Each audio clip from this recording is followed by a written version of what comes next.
Seigneur, par ton sang, tu as racheté pour Dieu des hommes de toute race, langue, peuple et nation. Tu en as fait pour notre Dieu un royaume de prêtres. Au nom du Père et du Fils et du Saint-Esprit, le Seigneur soit avec vous.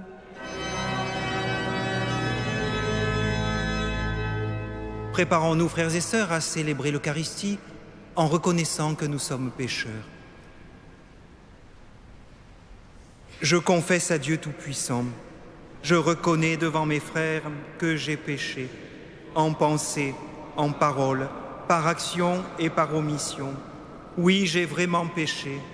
C'est pourquoi je supplie la Vierge Marie, les anges et tous les saints, et vous aussi mes frères, de prier pour moi le Seigneur notre Dieu. Que Dieu Tout-Puissant nous fasse miséricorde, qu'il nous pardonne nos péchés et nous conduise à la vie éternelle.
Prions.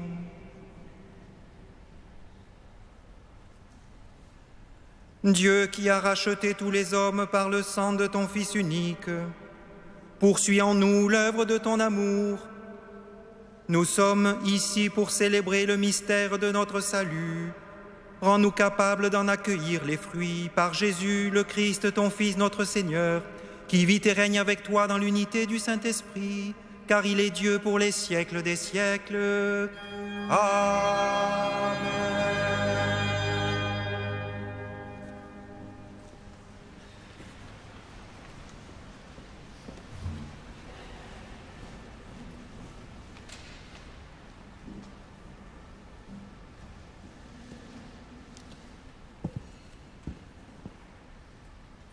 Lecture du livre de Daniel. Daniel prit la parole pour décrire sa vision. Au cours de la nuit, je regardais. Les 4 vents du ciel soulevaient la grande mer. 4 bêtes énormes sortirent de la mer, chacune différente des autres. La première ressemblait à un lion et elle avait des ailes d'aigle. Tandis que je la regardais, ses ailes lui furent arrachées. Elle fut soulevée de terre et dressée sur ses pieds, comme un homme, et un cœur d'homme lui fut donné. La deuxième bête ressemblait à un ours. Elle était à moitié debout, et elle avait 3 côtes d'animal dans la gueule, entre les dents. On lui dit : « Lève-toi, dévore beaucoup de viande. » Je continuai à regarder. Je vis une autre bête qui ressemblait à un léopard, et elle avait 4 ailes d'oiseau sur le dos. Elle avait aussi 4 têtes. La domination lui fut donnée. Puis, au cours de la nuit, je regardais encore. Je vis une 4e bête, terrible, effrayante, extraordinairement puissante. Elle avait des dents de fer énormes. Elle dévorait, déchiquetait et piétinait tout ce qui restait. Elle était différente des 3 autres bêtes et elle avait 10 cornes. Comme je considérais ces cornes, il en poussa une autre, plus petite, au milieu. 3 des premières cornes furent arrachées devant celle-ci. Et cette corne avait des yeux comme des yeux d'homme et une bouche qui tenait des propos délirants. Je continuai à regarder. Des trônes furent disposés et un vieillard prit place. Son habit était blanc comme la neige et les cheveux de sa tête comme de la laine immaculée. Son trône était fait de flammes de feu avec des roues de feu ardent. Un fleuve de feu coulait qui jaillissait devant lui. Des millions d'êtres le servaient, des centaines de millions se tenaient devant lui. Le tribunal prit place et l'on ouvrit des livres. Je regardais, j'entendais les propos délirants que vomissait la corne. Je regardais et la bête fut tuée, son cadavre fut jeté au feu. Quant aux autres bêtes, la domination leur fut retirée, mais une prolongation de vie leur fut donnée pour un temps et une période déterminés. Je regardais au cours des visions de la nuit et je voyais venir avec les nuées du ciel comme un fils d'homme. Il parvint jusqu'au vieillard et on le fit avancer devant lui. Et il lui fut donné domination, gloire et royauté. Tous les peuples, toutes les nations et toutes les langues le servirent. Sa domination est une domination éternelle qui ne passera pas, et sa royauté, une royauté qui ne sera pas détruite. Parole du Seigneur.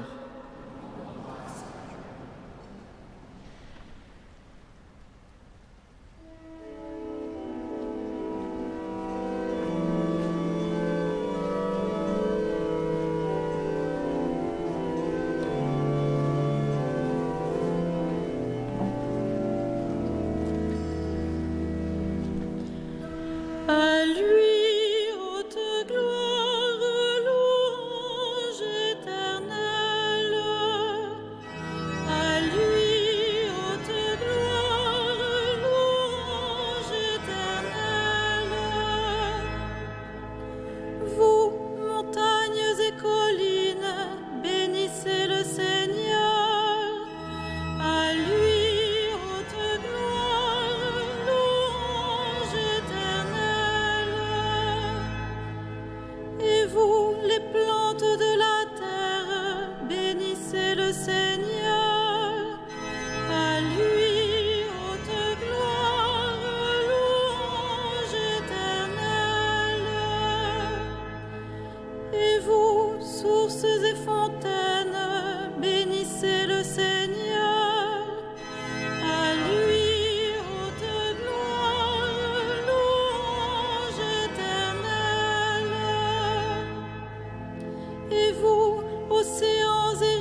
Le Seigneur soit avec vous. Et avec votre esprit. Évangile de Jésus-Christ selon saint Luc. Gloire à toi, Seigneur.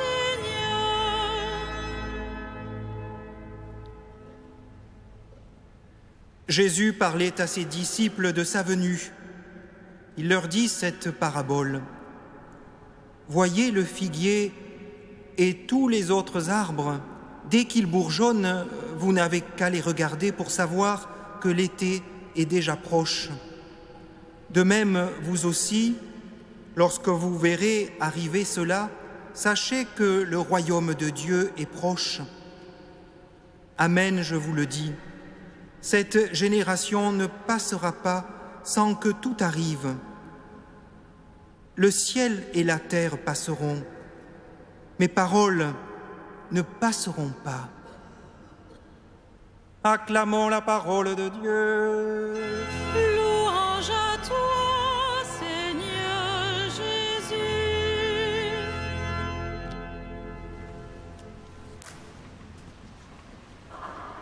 Mes frères et sœurs bien-aimés, au moment d'achever l'année liturgique, nous apprenons de la bouche même du Christ que ces paroles sont des paroles éternelles. Le ciel et la terre passeront, nous dit-il, mais mes paroles ne passeront pas. Les paroles de Jésus ne passeront pas. Elles nous font connaître l'intimité du Père et le chemin que nous devons suivre pour arriver jusqu'à lui. Les paroles du Christ resteront, frères et sœurs, parce qu'elles ont été prononcées par celui qui est Dieu, le Fils de Dieu, pour chaque homme, pour chaque femme, de toute génération et de tout temps. Plusieurs fois et de plusieurs manières, Dieu a parlé. Lisons-nous au tout début de la lettre aux Hébreux. Dieu a parlé autrefois par les prophètes et maintenant, il nous a parlé par son Fils. Ce maintenant, frères et sœurs, c'est aujourd'hui.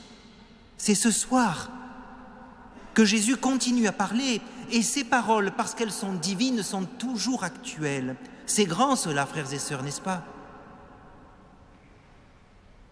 Si les paroles de notre Seigneur ne passeront pas, il est alors très important de les recevoir, de les entendre, de les retenir, de les garder en mémoire, car nous comprendrons un jour comme elles ont été vraies.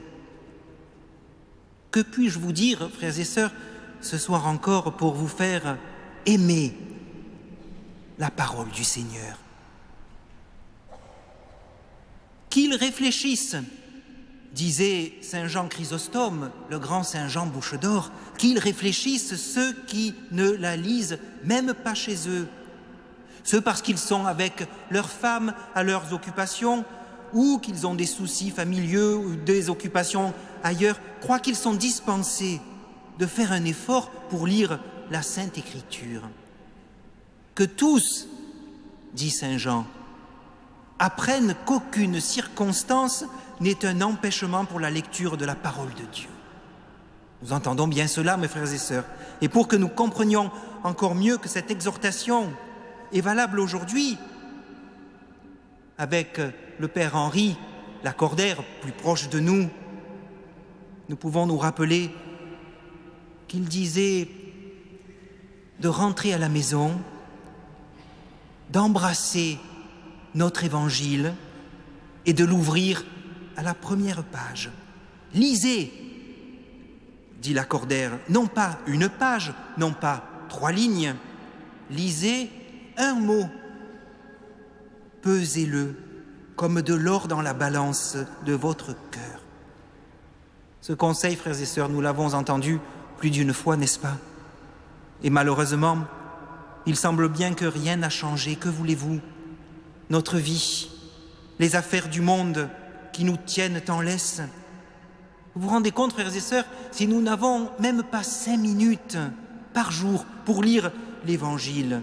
Mais, si vous me permettez, nous sommes fous finalement, de ne pas laisser les paroles du Christ résonner de nos oreilles à notre cœur et de ne pas les étudier avec soin. Le matin, par exemple, pour se laisser réveiller par la parole de Dieu, ça, c'est poser sa journée sur du solide, sur du roc. Ou alors le soir, pour que, étant la dernière parole entendue par le cœur qui sommeille presque, elle travaille à donner au lendemain toutes ces couleurs d'évangile. Frères et sœurs, elle est notre chance, la parole divine, pour sortir parfois de notre tiédeur ou de nos peurs. Et ce peut être une bonne chose, peut-être pour ce temps de l'Avent qui arrive, qui commence dans quelques jours, dans 2 jours, de prendre alors plus de temps, vous et moi, pour la parole de Dieu, ce pur joyau de lumière, contenant toute la vérité et toute la sagesse de Dieu.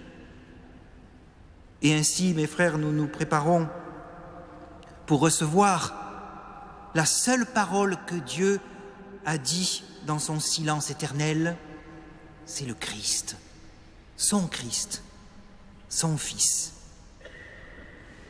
Mais qui sait, peut-être que Christ Jésus fait la grâce en ce moment même, ici même dans cette église, à l'un ou l'autre d'entre nous d'être réveillé de sa torpeur et le pousse à prendre alors la décision de prendre le livre saint et de l'ouvrir en quête de la lumière. Quoi qu'il en soit, frères et sœurs, et quoi qu'il en sera, soyons maintenant ensemble unis autour de l'autel pour ce pain que nous allons rompre et qui a le goût de l'évangile que nous entendons. Amen.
Prions ensemble le Seigneur au moment d'offrir le sacrifice de toute l'Église.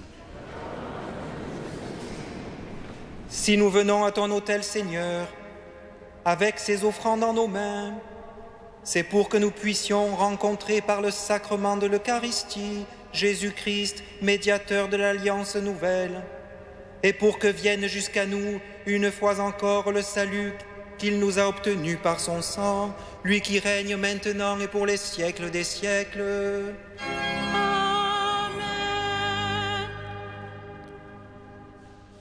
Le Seigneur soit avec vous. Et avec votre esprit, Élevons notre cœur. nous le tournons vers le Seigneur. Rendons grâce au Seigneur notre Dieu. Cela est juste et bon. Vraiment, il est juste et bon de te rendre gloire, de t'offrir notre action de grâce toujours et en tout lieu. À toi, Père très saint, Dieu éternel et tout-puissant. Oui, l'univers entier, sauvé par la passion de ton Fils, peut désormais confesser ta gloire. Par la puissance de la croix apparaît en pleine lumière le jugement du monde, la victoire du crucifié. C'est pourquoi, avec les anges et tous les saints, nous proclamons ta gloire en disant d'une seule voix.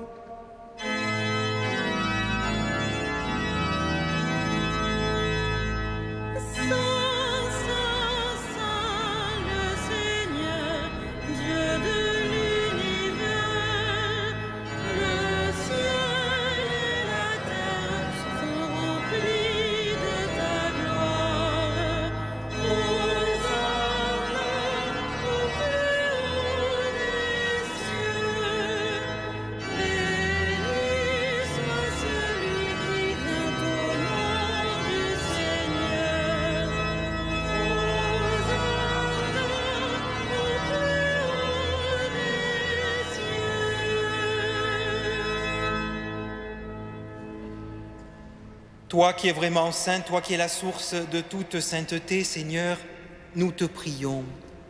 Sanctifie ces offrandes en répandant sur elles ton esprit, qu'elles deviennent pour nous le corps et le sang de Jésus le Christ, notre Seigneur.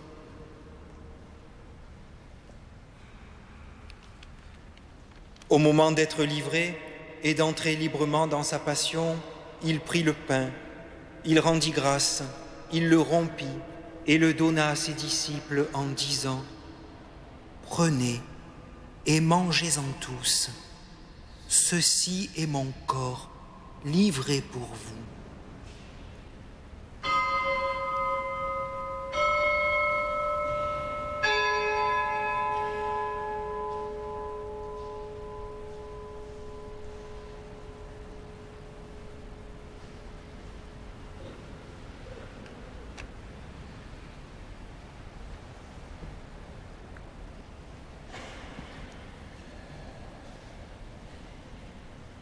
De même, à la fin du repas, il prit la coupe.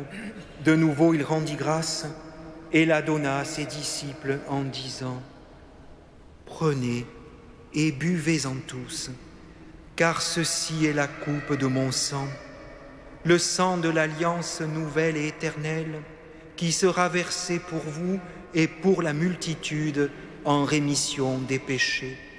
Vous ferez cela en mémoire de moi. »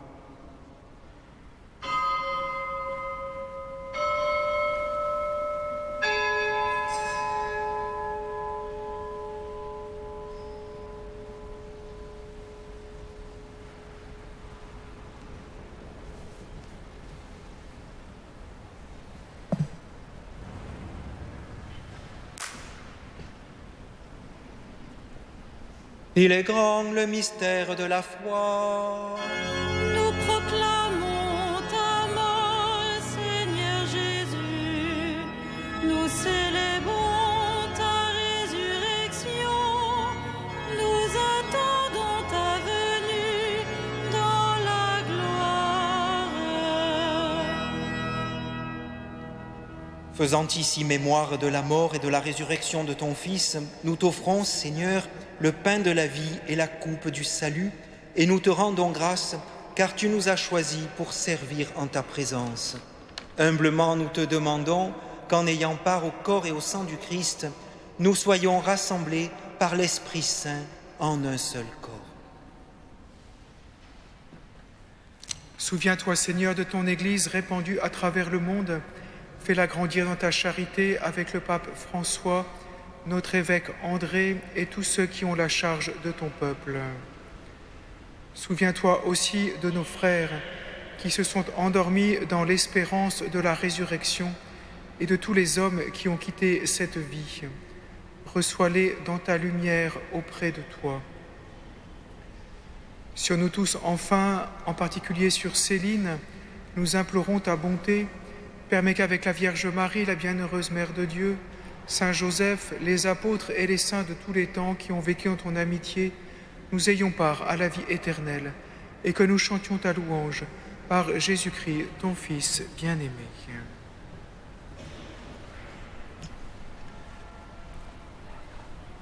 Par lui, avec lui et en lui, à toi, Dieu le Père Tout-Puissant, dans l'unité du Saint-Esprit, tout honneur et toute gloire pour les siècles des siècles. Amen.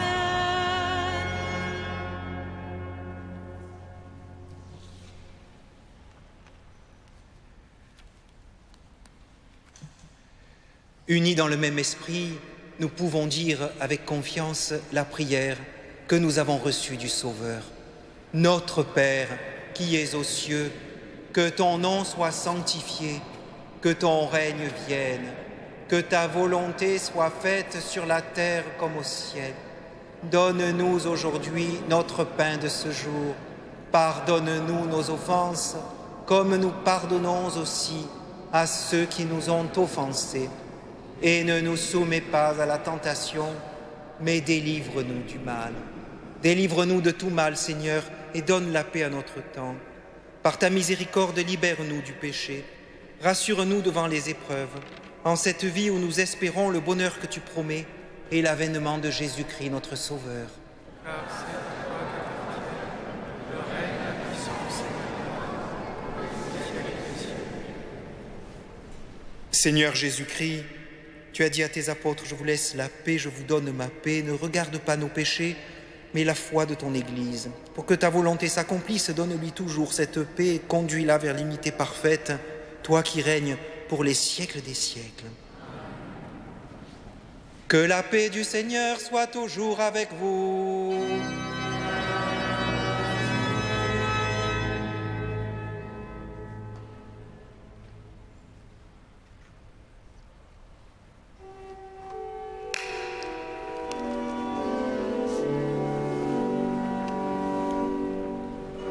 Agneau de Dieu qui enlève le péché du monde, prends pitié de nous. Agneau de Dieu qui enlève le péché du monde, prends pitié de nous. Agneau de Dieu qui enlève le péché du monde, donne-nous la paix.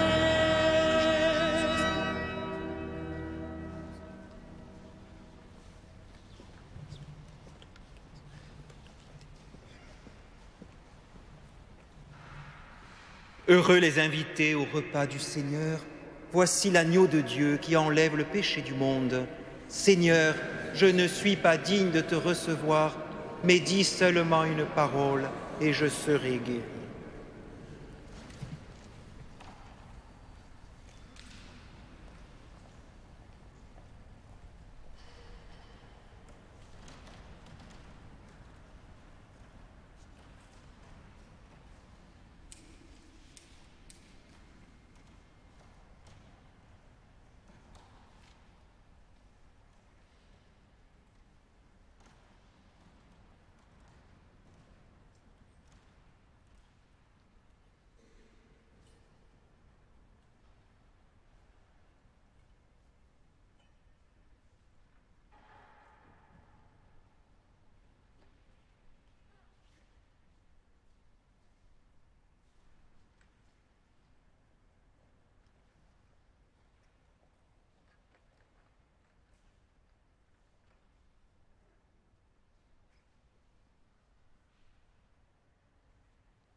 Prions.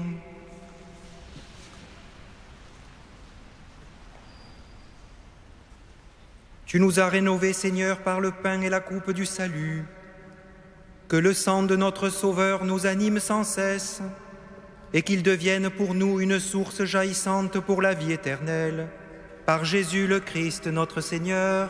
Amen. Le Seigneur soit avec vous. Et avec votre esprit. Et que Dieu Tout-Puissant vous bénisse, le Père, le Fils et le Saint-Esprit. Amen. Allez dans la paix du Christ. Nous rendons grâce à Dieu.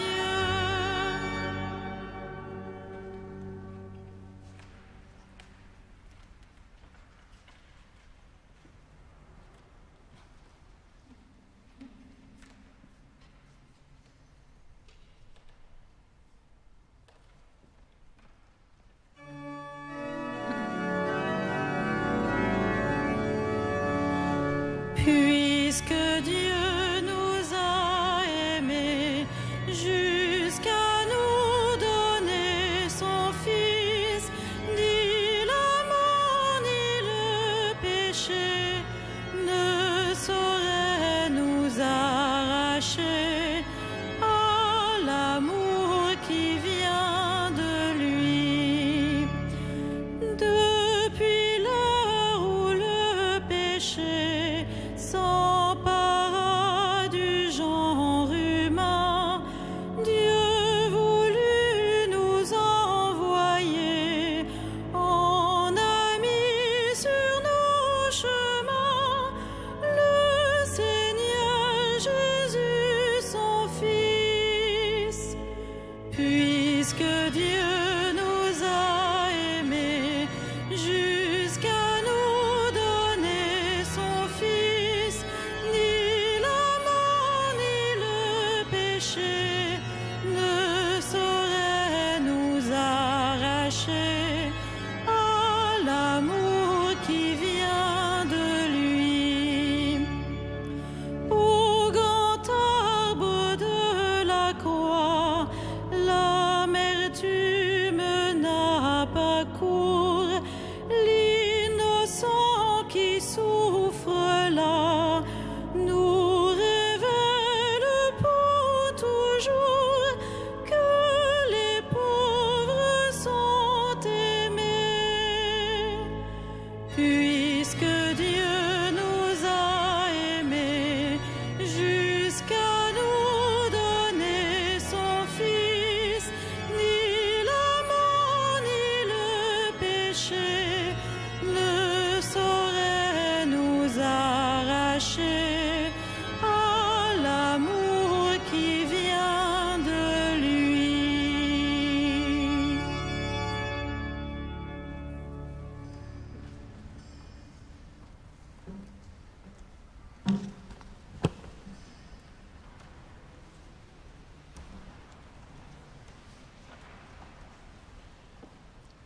D'une homélie de saint Augustin sur l'évangile de saint Jean. Des soldats vinrent donc, et ils brisèrent les jambes du premier, puis du deuxième des condamnés que l'on avait crucifiés avec Jésus. Mais quand ils arrivèrent à Jésus, voyant qu'il était déjà mort, ils ne lui brisèrent pas les jambes, mais l'un des soldats ouvrit son côté avec sa lance, et il en sortit aussitôt du sang et de l'eau. L'évangéliste s'est servi d'un mot soigneusement choisi. Il ne dit pas « il frappa » ou « il blessa son côté » ou quelque chose d'autre, mais il ouvrit son côté pour faire comprendre, d'une certaine manière, que la porte de la vie était ouverte à cet endroit d'où ont coulé les sacrements de l'Église, sans lesquels on n'entre pas dans la vie qui est la vraie vie.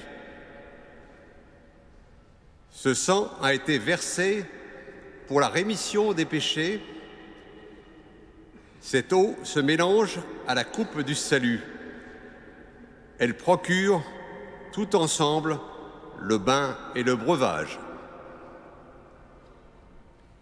Cela a été annoncé d'avance par l'ordre donné à Noé d'ouvrir sur le côté de l'arche la porte par laquelle entreraient les animaux qui ne périraient pas dans le déluge et qui préfigureraient l'Église.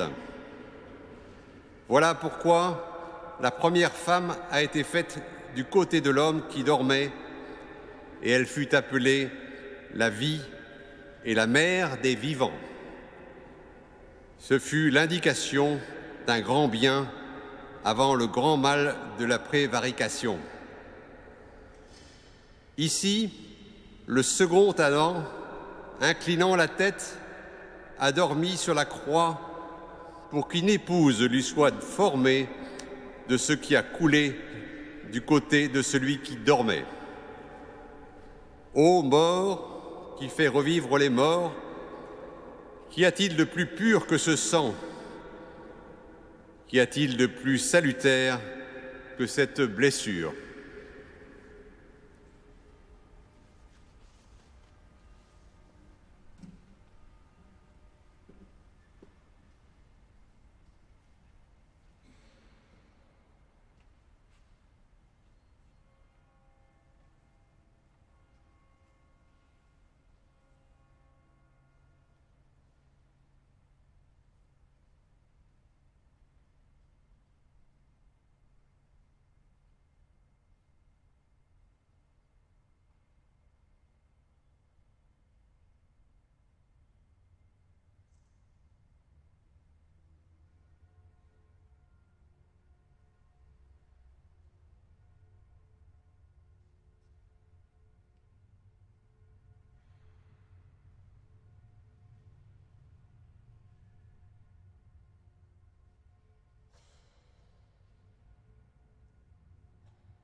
Prions le Seigneur. Tu as voulu, Seigneur, que tous les hommes soient sauvés par la croix de ton Fils. Accorde à ceux que tu as régénérés par l'eau et l'Esprit de goûter au ciel les bienfaits de ta rédemption. Par Jésus le Christ, notre Seigneur. Amen.